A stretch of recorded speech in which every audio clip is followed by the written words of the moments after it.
24/7, 365 days a year. Have you ever wondered what processes they use to produce iron and steel? Well, let's find out. Making iron requires raw materials like iron ore, limestone, and coking coal, which are shipped into the country from across the globe.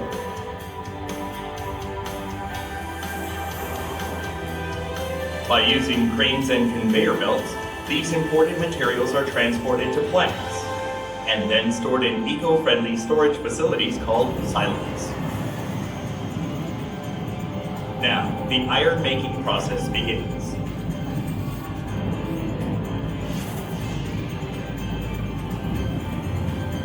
The first step involves taking powdered raw materials and having them go through sintering and coking processes to turn them into a solid form and remove their impurities. The solid materials are fed into the top of the blast furnace, and a hot air blast at a temperature of 1200 degrees Celsius is injected in the base of the furnace.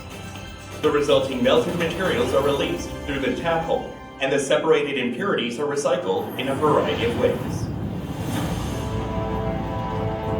The discharged molten iron is also called pig iron.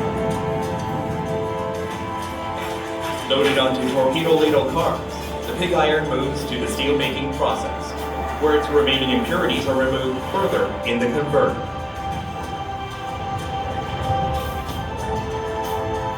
Now, let's take a closer look at this refining process. A lance blows high purity oxygen onto the pig iron to remove its impurities. And this refined pig iron is called molten steel. The next step is continuous casting. It involves feeding the molten steel into the continuous caster to produce intermediate materials. In the caster, the liquid steel is cooled to manufacture 3 semi-finished products called slabs, looms, and fillets.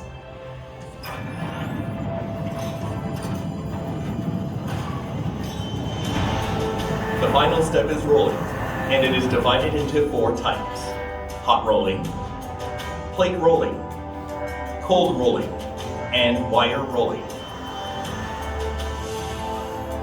In hot rolling, the slab is heated before being passed between rollers, and the finished product is used for pipes and other structures. Plate rolling is the process of rolling the slab into a steel plate that is at least 6 millimeters thick. And major applications of this product include shipbuilding, offshore structures, and boilers. Cold rolling involves compressing hot rolled metal at room temperature before undergoing surface treatment, and the finished product is commonly used as a material for car panels, batteries, and home appliances. In wire rolling, the billet is squeezed into long, thin strips, which are used primarily for bridges, automobile bearings, and tire cords.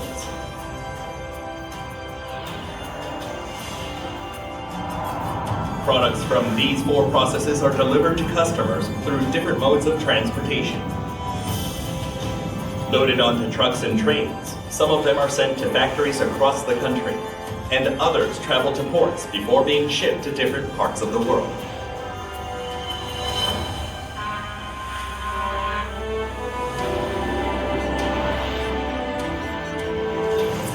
As a leader of the Korean steelmaking industry, POSCO always strives to push the boundaries of innovation. We will continue to develop new technologies and try novel ideas to open up new horizons for humanity.